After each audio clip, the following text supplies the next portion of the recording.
Hello again. I am back to do another reading thing, script stuff for. Oh shoot, I didn't sync. Hang on.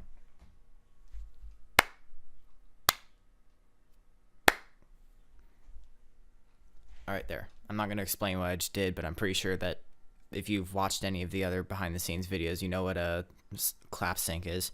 So, I am recording a narration for a small building time lapse. That's a working title. All of the titles are terrible for my videos, but I'm gonna go with that anyway. So I'm not gonna address what's going on too much. I'm just hoping you can follow along. I've got what's going on up on the screen. Side note, I'm recording this after I've recorded narration for 2 other videos. So if at any point it seems like, wait, hey, didn't he say something like that like in a couple videos later, then that's, yeah, the timing will be off. So I gotta hurry up because I can only post 15-minute videos and I want to make this as uncut as possible. Okay. This building was my very first commission in a long time. I did a large amount of simple commissions back in 2015, but I stopped because I felt like I wasn't getting anywhere. 2 years later, my mindset and the virtual economy has changed. I see real potential for a job. And this commission was a perfect demonstration of that because for only a few hours of work, I earned a whopping $150. Hey, it's a start. I think the intro goes after that. Yeah, it does. Okay. So now let's talk about what I'm doing. I built the foundation and the outer walls before I started recording because that's a much slower process than the rest of the game. Once I had that done, I made some rounded steps out of 2 cylinders and a block. It's a fairly simple process to execute and it looks polished, so I find myself using it quite often. If there were 2 things I could change about this project, it would be the folding tables, more on that later, and the door handles. The handle style I use is common, but only on solid doors. On a clear glass door, the lack of symmetry feels awkward and ugly. It probably would have looked better with just a simple vertical handle on both sides. I think I can do that better. It probably would have looked better with just the simple vertical handles on both sides.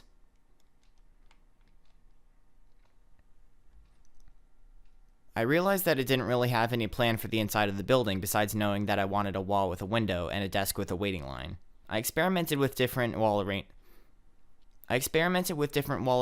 and sizes before deciding on 2 small offices and a break room with large... Ran out of breath. I experimented with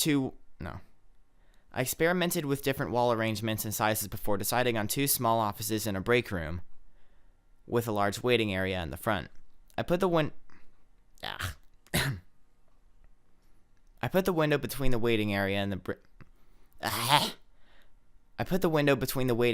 break room because it makes sense to me that the employees would need to see it. Because it makes sense to me that the employees would need to see everything that's happening in the building. For the desk, I chose a simple wood paneling for the sides and a marble counter. No. Oh, it is counter. No, it could be countertop. I don't know.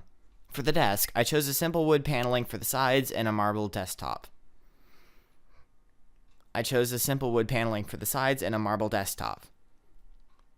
It sounds like I'm saying desktop. There's a K. Desktop. Oh, forget it. I have some sort of fascination with See, this is why I need to warm up. I say that all the time, but I never do warm up. Well, sometimes I warm up. No, I don't. Alright. I have some sort of fascination with rounded marble countertops. I put marble countertops in... Oh. I don't have any papers nearby. Hang on. How do index cards sound? Yeah, that works. Oh, whoops. Alright, I gotta put that clicker down. I've put marble countertops in Homestead Tycoon 2, The Complex, Office Tycoon... Homestead Tycoon 2, The Complex, Office Tycoon, and even an amusement park commission that isn't quite finished yet. Oh yeah, I put a little note in the script that I was supposed to go back and find more marble countertops, but too lazy to do that. Besides, that's a lot already. The saddest part about that entire thing is half of those games I never even finished. That's sad. Alright, where am I? I should make it a point to add a marble countertop to every game I create. Which I can't do because I just made 2 games without marble countertops. Oh well. This next part is where I built the, wait, what are those things even called? I know they used to be called, like, velvet ropes, but they're not velvet. I called the actual model in the game rails, even though that's obviously not what they're called. Ugh. You know what? If you know what they're called, let me, You know what? If you know what they're called, let me know in the comments below.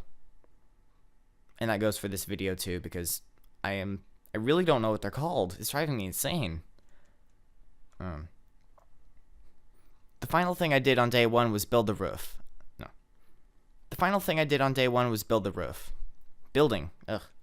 The final thing I did on day 1 was building the roof. I went for the typical slope style, but why can't I read this? Is it like, maybe I didn't zoom in like I normally do. No, it zoomed in. Maybe I'm just tripping up. I don't know. I went for the typical slope style, but found a bit of difficulty in figuring out how to keep the roof from casting uneven shadows due to Roblox's lighting issues. Oh, okay, I see what's wrong. It's, the windows reflecting on my screen. It's like a super polished screen, so it's like, it's covering the text. Alright. That's a little better. Ultimately, I hollowed it out and... I think my dog's about to come in the room. Please don't. Ultimately, I hollowed it out and put in a thin... Ultimately, I hollowed it out and put a thin concrete sheet on top. After that, I wasn't sure what to do next, so I finished up for the day. On to day 2. No. On to day 2.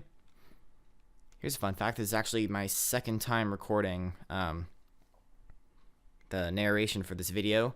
The first time, I just didn't script it. I just spoke right alongside it, which was a really bad idea.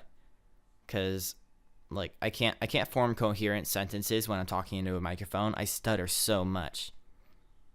Alright. Before building anything, I did a bit of cleanup. This involved moving the building to the center of the map and this involved moving the building to the center of the map and resizing the ground to a reasonable length. I left a little grass surrounding the building because I wanted to add an Easter egg in the back, but I never got around to it. And if you don't know what an Easter egg is, it's basically like a little joke or nod to something that a developer puts into something else. And it's not really part of the normal game. Then I got to work on the path. Up until recently, I had never done much landscape design.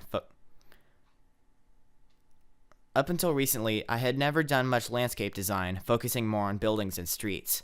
So I decided to keep it simple with a small path that looped around some trees, along with a park bench and a picnic table. The path turned out to be easier than I expected. All I had to do was rotate each panel a small amount and move it so it matched the previous panel. There was also one issue I had to contend with called Z-fighting. Z-fighting is when the surfaces of 2 parts are on the exact same spot and they fight to be the one shown to the player. This fighting results in a jittery, distorted texture that looks ugly and unnatural. This isn't too much of a problem normally since most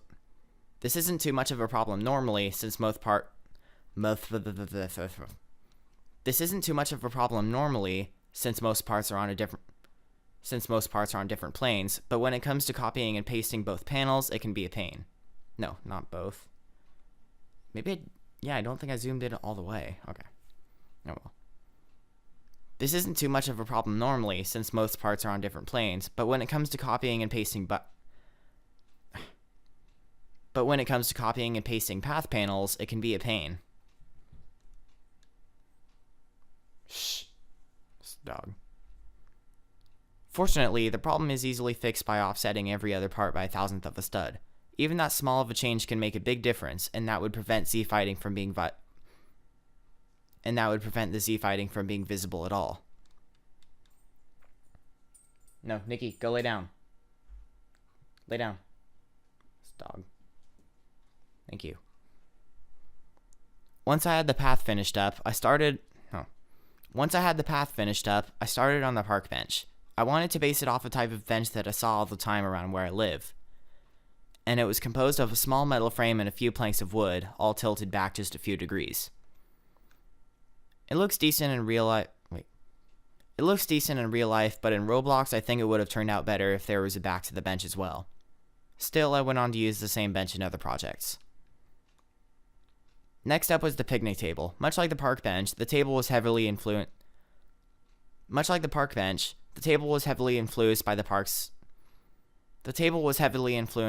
by my house. A single piece of reinforced concrete bolted to the ground.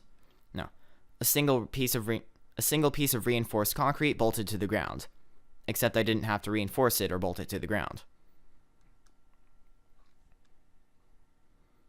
It was a bit difficult to get the ratios just right, and I probably could have made things much easier on myself by going to a nearby park and measuring the exact sizes, but I didn't feel like biking 2 miles for something I could probably just eyeball just as well. No, there's an extra just in there. But I didn't feel like biking 2 miles for something I could probably eyeball just as well. Ultimately, it turned out alright, and I'm proud of it. It just occurred to me I haven't been checking to make sure my audio isn't peaking, so this might sound terrible once I'm done. I threw together a simple sign for the front of the building with an illuminated circle where the group's logo would go. You can see me scrolling through my image folder for a really long time looking for something to use as a test. I chose a Brickmart logo, which was the thing I made as a joke for someone a long time ago. The group I was working for didn't have a logo at the time, so later down the line I replaced it with the Brickmart logo. The group I was working for didn't have a logo at the time, so later down the line I replaced the Brickmart image with a quick... Now someone else's dog is barking. So later down the line I replaced the Brickmart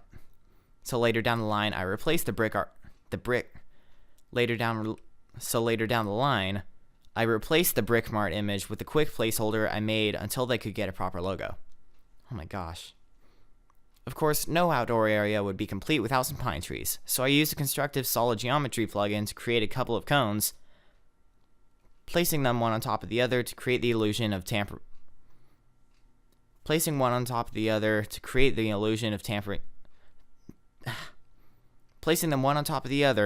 illusion of tapering branches. I was very pleased with the result of the trees and went on to use them in another project as well. And that's the amusement park I mentioned. I feel like I'm going to sneeze. Then I moved back inside to build some folding tables, which is the second thing I would change.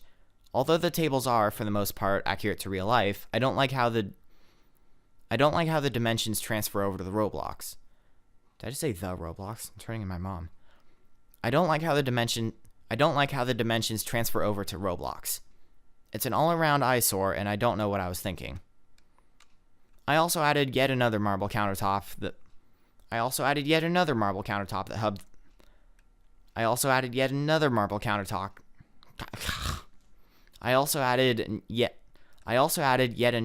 countertop that hugged the walls, because why not? It helps to fill the room a bit more and make it seem somewhat livelier.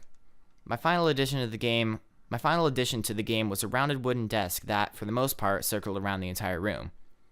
Although that seems kind of ridiculous, it's actually very similar to a desk that my father uses. I had also built a similar desk in Office Tycoon, which I never released. So that's how I built a small building in Roblox. The total project length was about 2 hours and was comprised of about 400 bricks and models. It was made over the course of 2 days, and for the most part, I'm proud of it. Hey, thanks for watching. If you enjoyed this time-lapse/commentary type of video, be sure... That's my dog. Hey, thanks for watching. If you enjoyed this time-lapse/commentary type of video, be sure to leave a like, subscribe, and most importantly, comment to give me some of that wonderful feedback. And with that, ladies and gentlemen, I will see you next Friday. I'm done. Okay. I think I went over a bit, so bye.